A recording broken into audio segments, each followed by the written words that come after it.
everybody, and welcome to a special edition of the Ultimate Fantasy Football 3-Way. This week we're one man short, so it's really the Ultimate Fantasy Tag Team. We're going to give you a special Turkey Games, Turkey Bowl edition of the Fantasy 3-Way, and we'll start off with just quick hitting these three games because there's a lot of fun action across DFS, from DraftKings to Fantasy Aces, a lot of fun contests that you can get in this week. And we'll start off with the Philadelphia at Detroit game. It's the first game of Thanksgiving. It's a 45.5 over and under, and Detroit is 2-point favorites. On the Philly side, Selleck is my favorite option, and a lot of people are going to be targeting DeMarco Murray on this three-game slate. He's also legitimate for his price tag. You don't really have any problem squeezing him in. If you're looking for a super contrarian play, Matthews is a good route to go, as he's been terrible. He's listed out. Okay, sorry. Maybe Sproles? Is that who you're thinking of? Yeah, no. I'm sorry. I apologize, guys. I was on wide receivers. Jordan Matthews. Ryan Matthews is out. We'll get there in a second. Jordan Matthews is a great option, guys. He's been awful, and he's been destroying teams for people. He'll have a really low ownership percentage, and his price isn't bad. But keep in mind, he can burn you just like he's burned everybody else. Sanchez is the cheapest option on the slate for a quarterback. The question is he a decent option? Can he get to anybody other than Selleck? Selleck has been putting up monsters, guys, last 2 weeks at a 20-plus and a 14. That's the play I really like on this slate, and he's probably the most low in tight end. Murr, what does the Detroit side look like here? The Detroit side kind of going down the line. We've got 5,800 for Matt Stafford. He is in the lower tier of quarterbacks for the slate. Really like Matt Stafford against the Eagles D. Is 21st ranked D. As far as the running back position goes, it's kind of that mess. It's been that mess for a while. So Theo Riddick seems to be the one that produces enough points to be worth it. He's 3,500 and is a value play. On the wide receiver side, Calvin Johnson is listed as questionable. He is 7,200 and one of the more expensive wide receivers for the Thursday slate, but still a very good play, especially against that Philly D. And the same with Golden Tate, runs all the way down to 4,700. Now, Golden Tate hasn't really produced much this year. His big games are like 15, 16. But if you're ever going to do it, it's going to be on the bright lights, Thursday, Thanksgiving, and playing the Philly. Eric Ebron took a hefty poo on people last week. He will be lightly owned. Philly is pretty solid against the tight end position, mostly because of the speed of their linebackers. And there is some thought that he may be in blocking a little bit, and it may all go to the wideouts. But he's 3,300, and he is the play. Yeah, it's an interesting play. Another play that you didn't mention in this game, Joik Bell. Just like I know he hasn't been getting a lot of work, but he's darn near minimum value for a running back, and if he's the guy, like, guys, the key in these short game slates like this is to have the player that other people don't have, right? To get just enough off the paint. Like, you can't avoid the paint that will hit, but you can't have all paint because that won't work, or everybody would have that lineup. So just a little deviation from paint is usually what works for these lineups. Well, and I would even point out, it's not a bad thing to have money left over in a short slate. The couple of teams that I put together, I mean, I've been leaving 27, almost 4K left over by the end of it. So. Every lineup I've put in so far, regardless of the site, I had salary left over, and I'm actually comfortable with it. Yeah. Somebody else that we didn't mention, guys, Sproles is an interesting play on the Eagles side.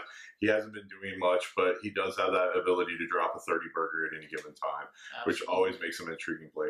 The next game on the Turkey slate is Carolina at Dallas. It's a 45.5 over-under, and Vegas currently has this floating between a pick'em and the Cowboys favored by a point. How the Cowboys are favored by a point against the 10-0 Carolina Panthers, I have no idea. Romo at home Thanksgiving. Good luck with that. This defense is for real. That's the play I really love out of the Carolina side is the defense. They're just a great value on this slate. I also really love Cam Newton. You can't go wrong playing Cam Newton this year. He seems to be an auto 30-point guy, even with his lineup. Even with his price tag being a little higher than what you would want for this slate. Jonathan Stewart is probably your sexiest option as a running back. on this entire slate, as the Cowboys are one of the weaker teams, and he will see the full lion's share of carries. That's why I think he's an auto plug and play on the short slate lineup. The other targets you want, and this is where it gets really interesting with Cam. Guys, because in all honesty, the winner of these tournaments will probably pick whoever has the better game out of Funchess and Ted Ginn Jr. for Cam. If Cam is the quarterback, it's going to be one of those two guys going off in combination probably with Olsen on a lineup that will be the winning lineup this week. That's just how I'm seeing it go down. So I've got several lineups where I play Funchess. I've got several lineups where I play Ginn. I've spread it out on this slate, and I think that's kind of what you have to do for these short game slates. The tight end is also always in play with Olsen, like I said, but he is the most expensive tight end on the slate at $6,200, and that does crunch your salary a little bit if you're getting into that. But with that said, Murr, what do the Cowboys look like in this matchup? Similar team. You have Tony Romo back. He's 5,800, but Carolina's D is pretty good. Their corner, they do have a pretty solid shutdown corner, which becomes interesting on which wideout you should play. Running back, it's all Darren McFadden all day. Even against this D, I still don't hate on Darren McFadden because he's going to get 20 to 30 touches a game, and he should get there. As far as wideouts go, Des Bryant's one of the more expensive guys at 7,600. He is going to be facing their best corner for most of the game, which makes Terrence Williams an interesting play and a nice swerve at 4,200. Terrence Williams did catch a touchdown last week with Romo returning, 4 for 79 and a touch, and I don't think that there's going to be anything different this week. Terrence Williams is always dependent on a touchdown to really do anything. And, if you're going to throw it out there, this might be a nice weekend to have that. As far as tight ends go, of course, you have the ageless wonder, Jason Witten, who has been pretty aged this year. Last week against Miami, 4.7, nothing to see.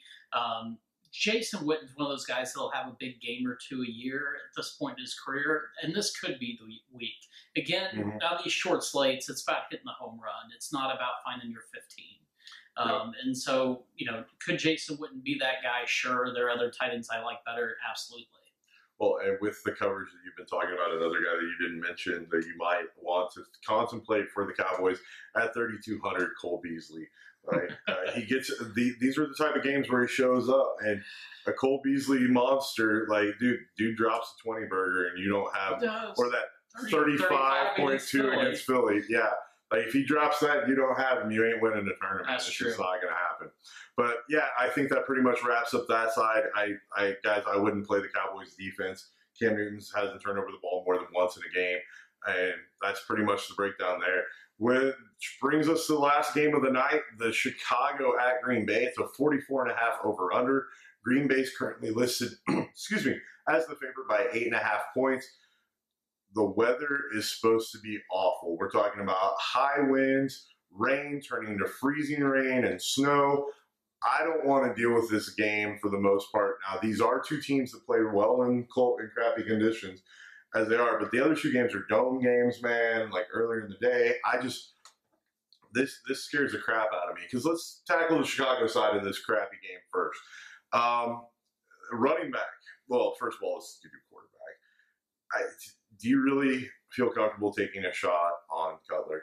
I mean, he's the cheapest quarterback. No. Okay. He's got a solid matchup. I do think Jay Cutler's one of those guys that's perfect for a short slate, and that he is all boomer bust. No, fair enough. Okay, now if I tell you that Alshon's out, we don't know whether or not he's out or not. If I tell you Alshon's out, is Cutler even remotely a play that you can make? Probably not. I agree. But if Alshon's in, he becomes an interesting play. But if Alshon's out, don't even mess with Cutler. As for the running game, now most people would like to think that Forte, being the stallion he is going to come back being healthy and get a lion's share. I don't think that's the case. I think it's going to be closer to a 50-50 split. What I'm hearing from beat writers in Chicago and from the coaching staff is it seems to be more of a 50-50 split that they're going to be run, which Green Bay's not terrible against the run. And now I've got two guys cutting into that, plus game flow if Green Bay gets up in this game. But once again, then you have crappy weather, which means the running back should be more of a feature. This game just is a heap of I don't know what to do with it. In the short slate again, you're looking for the home run, and it's about making those tough choices, like you just said. It's Ted Ginn or Funchess, it's Matt Forte or Jeremy Lamb or James Starks, Eddie Lacy. It's which one is going to be the guy. Right. Well, and when we get to your side, dude, like there are 4 running backs. It's like these guys are all in the same pool of heaping pile of poo. Mm-hmm. I think the difference is Matt Forte is 6,800. Oh, that's really the difference. Yeah. And Matt Forte will be underowned. No one, as far as what I've read, at least, there's nothing out there to indicate how they're actually going to use him. Coaching staff isn't tipping their hand. All they'll say is Langford played well. You don't know if he's going to come back and be the guy, or if he's going to come back and be a split guy, or if he's going to be a situational player, because that team is pretty crappy and he's pretty beat up, and they might want to give him a little more rest. You never really know. And John Fox, the one thing you do know about him is that he will run the damn ball. But who will be the guy to run the ball, I don't know.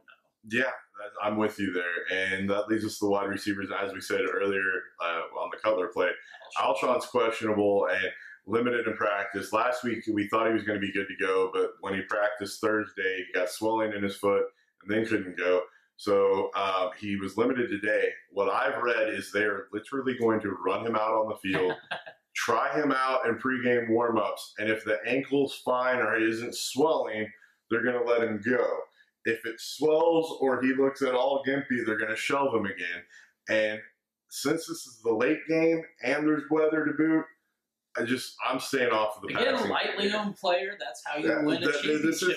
You want to try it and roll the dice, and you figure the hell with it, I'm doing it on every other play. For example, if you have 5 lineups, one of the 5 could be that building. Absolutely. And the idea would be then if he doesn't go, you switch to Randall Cobb, where you've got, he's $100 cheaper, and you just have to go there. Just know that if you roll Alshon, you may have to do a swap. But since he is the most expensive, you can literally swap anyone else in that game. Correct. At wide receiver, or if you put him in your flex, then you have even more options with the running backs as well. Which is what I would always recommend on the late games. If you have a questionable guy, always put him in your flex.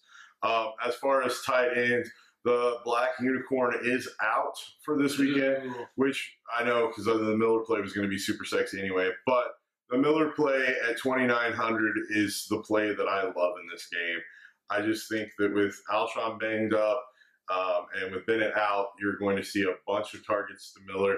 He didn't have a terrible week last week. It wasn't the 30-pointer we had the week before, but Zach Miller seems to be showing up for this Bears team as one of their legit weapons.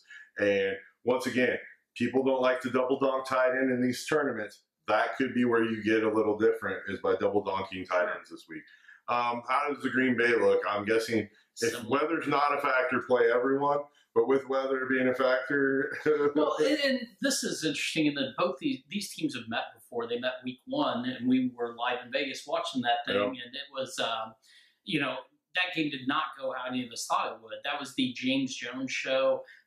Rodgers did a little bit, but not enough to be worth the money. Mm-hmm. No one was running the ball worth a damn. So, wide out, you have Randall Cobb, you have Devontae Adams, and you have James Jones. That's, whose game is it this week? Mm-hmm. You have to like James Jones a little bit in that he's already done him dirty 1 week in a row, one time already this year where he caught 3 touchdowns week 1.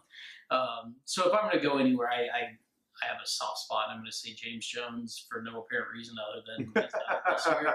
Because, we're really getting down to dart throw level things. Oh, yeah. And you have to be on a 3-game slate. At running back, we've already mentioned it. It's sloppy, pick your poison. Eddie Lacy finally showed up last week. Congratulations. He actually looked good. God knows if he... second you play him, like 2-burger. I something tells me he was making room for Thanksgiving dinner last week, so he lost a little weight, but God knows what he's going to look like in this game.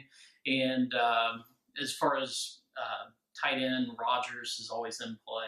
Oh, yeah, dude. He's been a steady horse the last couple of weeks, just putting up constant targets. Now, last week he did have that terrible 3.7-point performance, but that's literally, his worst performance in a while. Yeah.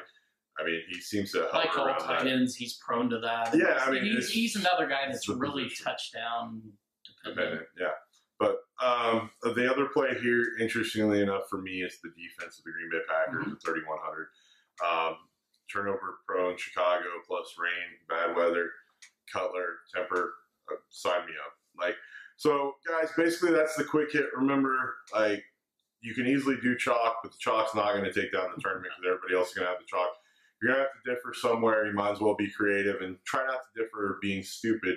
Try to do it with the best points that you can. Yeah, and go throw after your the Theo points. Riddick, throw your Terrence Williams, throw your Darren Sproles. Throw your have a good time. Throw your double dog tight end. Like, be the guy that played Forte and watched him drop a 35. Like people did with Langford 2 weeks ago in St. Louis. So that's exactly what it is. But with that said, guys, this is the end of the Ultimate Fantasy Tag Team for this week on the Quick Hit for Thanksgiving.